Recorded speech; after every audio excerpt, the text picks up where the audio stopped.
प्रिय बच्चों, वंदे मातरम। आज मैं आप लोग को पढ़ाने जा रहा हूँ इतिहास खंड से पाठ 4 दिल्ली सल्तनत का विस्तार। पिछले पाठ में हमने दिल्ली सल्तनत की स्थापना के बारे में पढ़ा था। हमने पढ़ा कि सल्तनत के बड़े अधिकारी सुल्तान से दब कर नहीं रहना चाहते थे। हमने यह भी पढ़ा कि सुल्तान के अधिकारी गांवों से लगान इकट्ठा नहीं कर पा रहे थे। बाद के सुल्तानों ने इन समस्याओं का किस प्रकार समाधान किया। बलबन की मृत्यु के कुछ सालों बाद सन 1290 ईस्वी में जलालुद्दीन खिलजी सुल्तान बना। जलालुद्दीन खिलजी उदारता व क्षमाशीलता के आधार बनाकर शासन करना चाहता था, लेकिन कुछ सालों बाद उसके ही भतीजे अलाउद्दीन खिलजी ने उसे छल से मार दिया और खुद सुल्तान बन बैठा। शिलालेखों, ताम्रपत्रों या सिक्कों से और उस जमाने में लिखी किताबों से हमें उनके बारे में पता चलता है। दिल्ली के सुल्तानों के शिलालेख तो बहुत कम मिलते हैं, लेकिन उनके दरबार में रहने वाले इतिहासकारों व कवियों के द्वारा लिखी किताबों से हमें काफ़ी जानकारी मिलती है।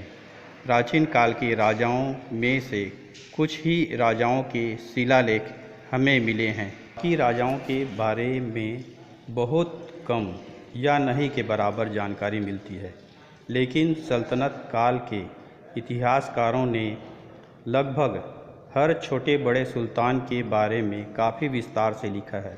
इनके अलावा इन सुल्तानों के सिक्के और उनके द्वारा बनवाई गई इमारतों से भी हमें बहुत जानकारी मिलती है। इस समय सूफी संतों ने कई पुस्तकें लिखीं। इनमें उस समय के लोगों के जीवन के बारे में बहुत कुछ पता चलता है। अलाउद्दीन के बारे में प्रसिद्ध फारसी कवि अमीर खुसरो की किताबों से हमें पता चलता है।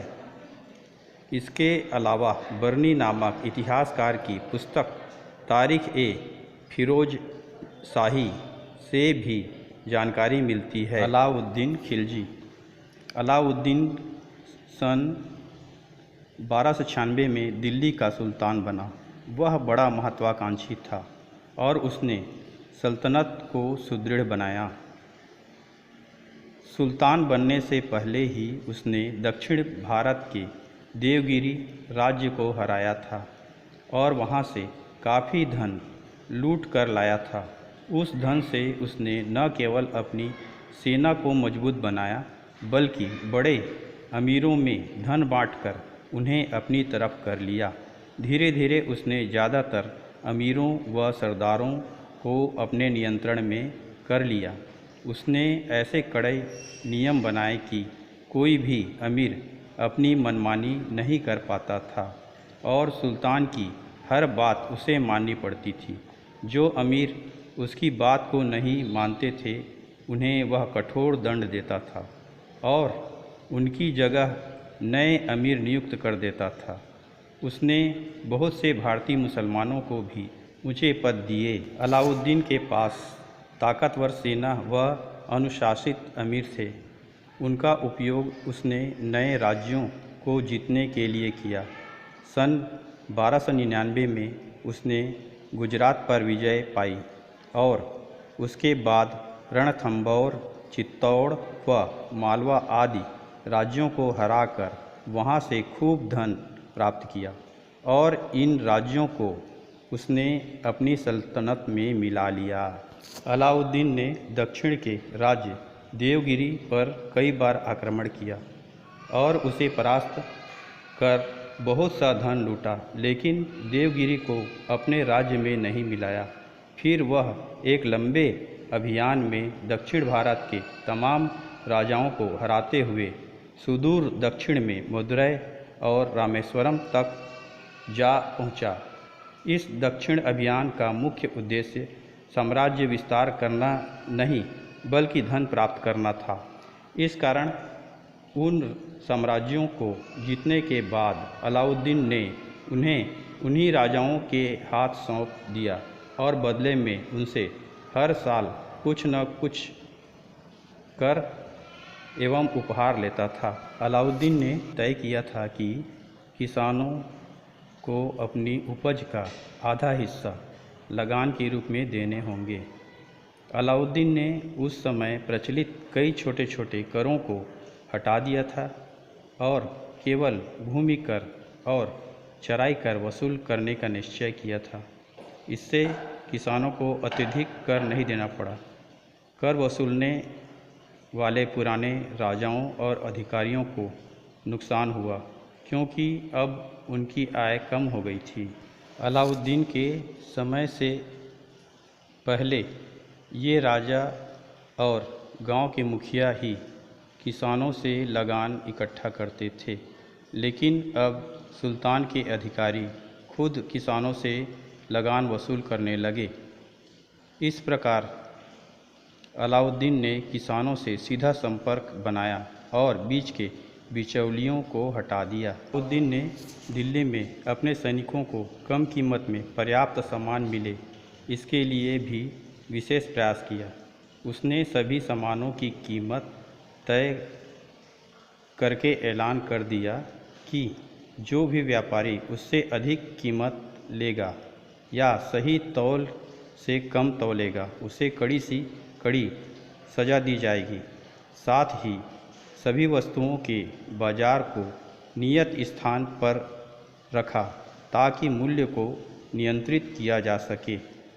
सेना में भ्रष्टाचार न फैले, इसके लिए उसने अपने सैनिकों के चेहरे का ब्यौरा दर्ज करवाया और घोड़ों को दागने की प्रथा शुरू की ताकि उनकी सही पहचान हो सके। सन 1316 में अलाउद्दीन की मृत्यु हो गई। उसके मरने के कुछ ही साल बाद दिल्ली में एक नए वंश की स्थापना गयासुद्दीन तुगलक ने की। यह वंश था तुगलक वंश और इस वंश का पहला सुल्तान था गयासुद्दीन तुगलक। सन 1320 में गयासुद्दीन तुगलक दिल्ली का सुल्तान बना और तुगलक वंश की स्थापना की। उसने अलाउद्दीन की कठोर नीतियों को छोड़कर उदारतापूर्वक शासन करना चाहा। उसने दिल्ली के पास तुगलकाबाद नामक नगर की स्थापना की, किंतु सिर्फ 5 वर्ष शासन करने के बाद उसकी मृत्यु हो गई। उसके बाद मोहम्मद बिन तुगलक सुल्तान बना। वह विद्वान, महत्वाकांक्षी और दूरदर्शी शासक था। उसने कई योजनाएं लागू की, जिनके कारण इतिहास में उसका नाम प्रसिद्ध है। उसकी 2 योजनाएं प्रसिद्ध हैं। पहली, दक्षिण में देवगिरी दौलताबाद को अपनी राजधानी बनाना और दूसरी, चांदी के सिक्के की जगह तांबा या पीतल के सांकेतिक सिक्के चलाना। मोहम्मद बिन तुगलक ने सुल्तान बनने के कुछ साल बाद ऐलान किया कि दक्षिण में स्थित दौलताबाद नाम का शहर अब सल्तनत की राजधानी बनेगी। उसने आदेश दिया कि दिल्ली में रहने वाले अधिकारी, कर्मचारी, सेनापति, विद्वान आदि दौलताबाद की ओर कूच करें। जिन लोगों ने उसके आदेश नहीं माने, उन्हें कठोर दंड दिया गया। जो लोग गए, उन्हें रास्ते में बहुत कष्ट सहना पड़ा। कई लोग रास्ते में ही मर गए।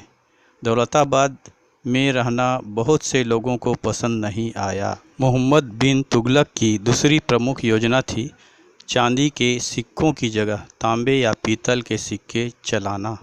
उन दिनों खरीदने और बेचने के काम में चांदी के सिक्के चलते थे। मोहम्मद बिन तुगलक ने चांदी बचाने के लिए ऐलान किया कि उसके ही मूल्य पर तांबे के सिक्के चलेंगे, अर्थात अगर पहले एक चांदी के सिक्के पर 10 मन गेहूँ मिलता था, तो अब एक कांसे के सिक्के के बदले भी उतना ही गेहूँ मिलेगा।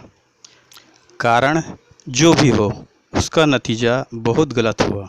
कई लोगों ने बहुत सारे जाली तांबे के सिक्के ढलवा लिए और उसे बाजार में चलाने लगे। चांदी की जमाखोरी होने लगी। इस कारण पूरी अर्थव्यवस्था अस्त व्यस्त हो गई। अंत में मोहम्मद बिन तुगलक ने तांबे के सिक्के को वापस ले लिया और लोगों को तांबे के बदले चांदी के सिक्के दिए। इससे राजकोष रिक्त हो गया। इसी तरह उसका दोआब में कर वृद्धि, कराजिल और खुरासन अभियान भी असफल रहा। मोहम्मद बिन तुगलक की ये योजनाएं भले ही असफल रही हो, लेकिन उसका एक काम तारीफ के काबिल था। वह किसी को ऊंचे पद पर नियुक्त करते समय यह नहीं देखता था कि वह आदमी भारतीय है या तुर्क, हिंदू है या मुसलमान, अमीर है या गरीब, एक कारीगर का बेटा है कि सेनापति का बेटा। जो योग्य था उसी को उसने नौकरी दी। इसका नतीजा यह हुआ कि पुराने तुर्क अमीरों की जगह सामान्य लोगों ने भी ऊंचे पद प्राप्त किए। इसके बावजूद समस्या यह थी कि सल्तनत बहुत बड़ी हो गई थी और उसे एक रखना मुश्किल हो गया था। जगह जगह सुल्तान के खिलाफ विद्रोह होने लगे और कुछ समय बाद लगभग हर प्रांत एक स्वतंत्र सल्तनत बन गया। छत्तीसगढ़ पर सल्तनतकालीन शासकों का प्रभाव नहीं था। रतनपुर के कलचुरी राजा यहाँ राज करते रहे। इनके अंतर्गत अनेक जमींदारियाँ थीं। यहाँ की राजनीति में आदिवासी समाज की भूमिका महत्वपूर्ण थी। प्यारे बच्चों, यह पाठ यहीं पूर्ण हुआ। अब अगले पाठ अगले वीडियो में